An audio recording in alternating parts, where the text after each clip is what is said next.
L'un des principaux espions chinois aurait fait défection aux États-Unis. Selon la rumeur, il aurait transmis des informations importantes sur l'origine de la pandémie, ainsi que les noms d'espions chinois travaillant aux États-Unis. Un responsable de la Maison-Blanche place la Chine devant un choix cornélien.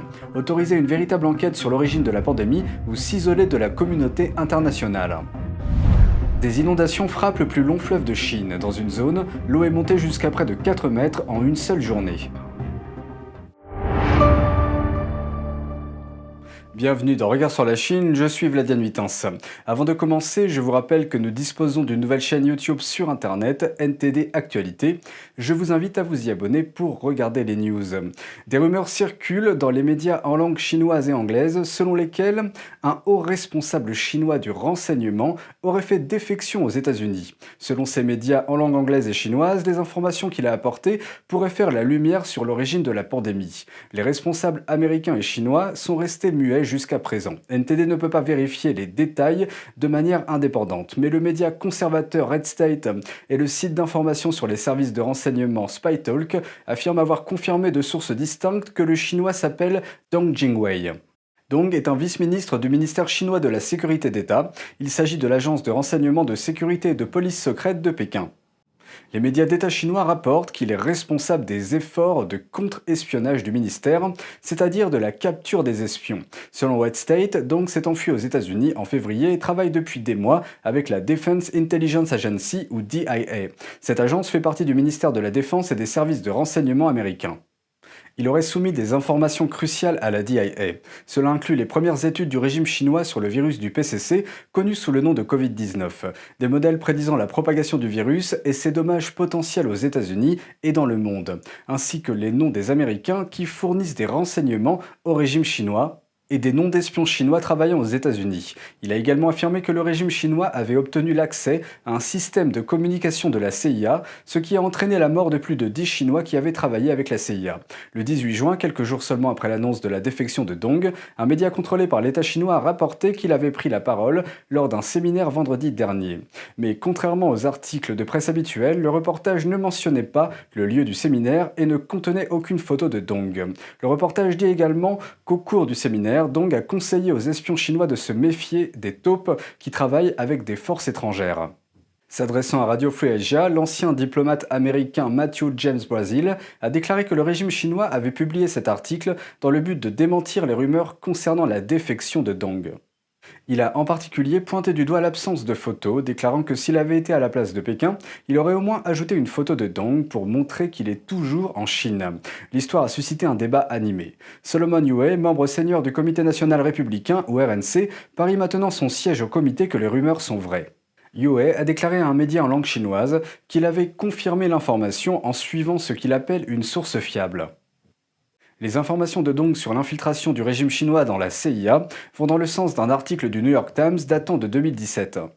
Le journal a rapporté qu'entre 2010 et 2012, Pékin a déconstruit les opérations de la CIA en Chine en tuant ou en emprisonnant plus d'une douzaine de sources de l'agence dans le pays. L'un d'entre eux aurait été abattu dans une cour du gouvernement devant ses collègues pour envoyer un message aux autres informateurs de la CIA. À l'époque, certains enquêteurs américains ont soupçonné la Chine d'avoir piraté le système secret de la CIA, utilisé pour communiquer avec des sources étrangères. D'autres rapports suggèrent également une infiltration de Pékin dans la CIA.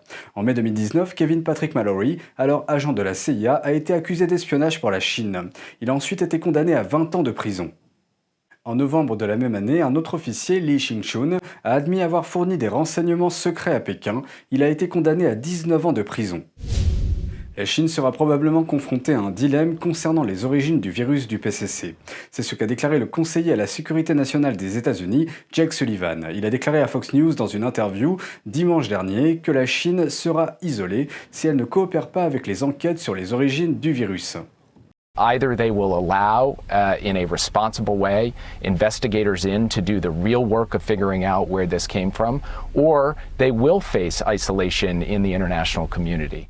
Les origines du virus du PCC restent un mystère, même après presque 2 ans. Une équipe dirigée par l'Organisation mondiale de la santé, ou OMS, a passé 4 semaines à Wuhan et dans ses environs, avec des chercheurs chinois au début de l'année. Dans son rapport, l'équipe a affirmé que le virus s'est probablement transmis des chauves-souris aux humains. et que l'introduction par un incident de laboratoire était extrêmement improbable.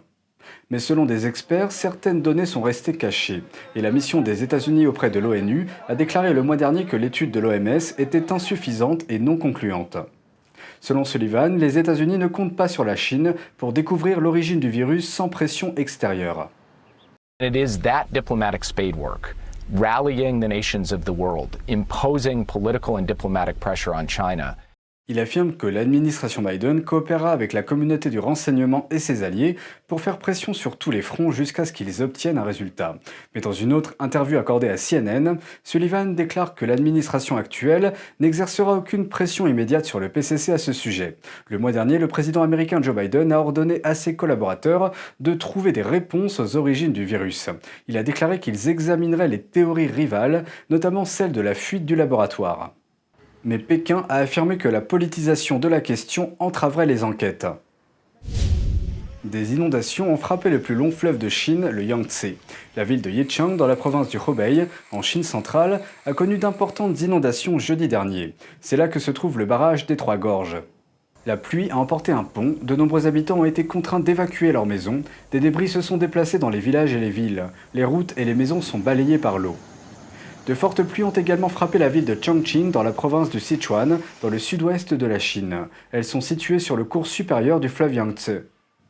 La pluie a arrosé un comté de Chongqing au cours du week-end. Près de 3000 personnes dans 4 cantons ont été touchées.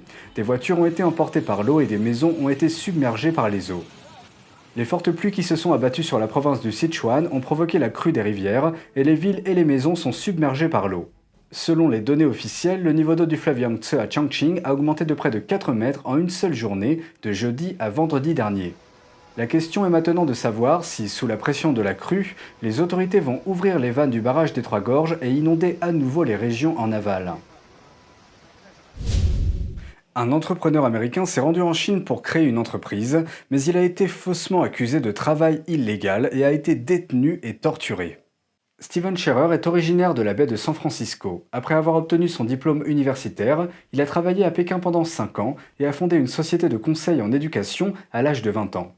En octobre 2016, alors qu'il travaillait en Chine, il a été accusé à tort de travail illégal et a été arrêté et jeté en prison, alors que lui et ses employés étaient tous employés de manière légale avec des visas. Selon lui, le régime chinois considère souvent les étrangers comme une menace, surtout s'ils s'en sortent bien. Most of Chinese kind of security laws, they're incredibly vague. It doesn't really mean much. You don't know what it is. And so when I was in interrogations for hours with Chinese police officers, one of the questions they routinely asked me was, do you know how much money we make? And they were looking at my tax documents and they said, do you know how much money you make? You make more than we make. Kind of implying that that was in and of itself illegal. I should not, as a foreigner, be making more money domestically in China than the police officer. Scherer a été emprisonné dans ce qu'il décrit comme un centre de détention d'un style entièrement militaire, avec des murs métalliques de 9 mètres de haut et des gardes armés autour du périmètre. Les prisonniers subissaient des prises de sang, étaient déshabillés, passaient au détecteur de métaux et se voyaient confisquer tous leurs effets personnels. Les conditions de détention dans les cellules sont inimaginables pour des personnes vivant à l'étranger. You're sharing one single moldy, disgusting squatter toilet among 17 inmates, again locked in this 24/7. You are eating out of a communal trough. They pour some kind of yellow sludge into a bucket through a funnel into the door. Then 17 inmates just rush and try and eat this, out of a bucket. The conditions are horrific. They're designed to kill you. There's suicide warning signs plastered on the walls. Il a été emprisonné pendant un peu moins d'1 mois. Il dormait avec des couvertures tachées de sang sur des planches de bois gelées, avec des lampes fluorescentes brillantes qui les éclairaient tout le temps. Il restait debout à tour de rôle pour monter la garde et s'assurer que les détenus ne s'entretuaient pas. On leur répétait constamment qu'ils ne pouvaient contacter personne qui se trouvait dans le monde extérieur. Lorsque Scherer a finalement été déplacé et a atterri à San Francisco, il était sous-alimenté, manquait de sommeil et était malade. Il a dû suivre une thérapie pour se réadapter à la vie normale. Scherer a écrit un livre détaillant toute son expérience, intitulé « Survivre à la détention communiste chinoise ». Il a été publié en mai de cette année. Il y raconte les histoires d'autres groupes de personnes qui ont été détenues, torturées et exécutées pour leurs croyances. Des pratiquants de Falun Gong, des musulmans, des Ouïghours, des chrétiens chinois, des bouddhistes tibétains, des avocats spécialisés dans les droits de l'homme et des dissidents politiques. Son expérience lui a permis d'acquérir une nouvelle appréciation de la Constitution et des droits qui protègent les personnes aux États-Unis. That is kind of one of the things that keeps you motivated every single day to share my story, to share this story with the rest of the world, and to kind of warn people and say, hey, look, we don't want encroaching CCP influence here in the West. I go through great lengths to describe the difference between the Chinese people and the Chinese party in my book, and to say, hey, this is not a slight of the Chinese people. This is not a slight against Chinese Americans, and arguably my strongest supporters in most instances were like, please keep speaking, please keep talking, please keep sharing your story. Scherer travaille maintenant dans la technologie et partage son histoire sur de multiples plateformes. Et c'est tout pour aujourd'hui, merci d'avoir suivi Regard sur la Chine, on se retrouve demain pour une nouvelle émission, prenez soin de vous et à bientôt.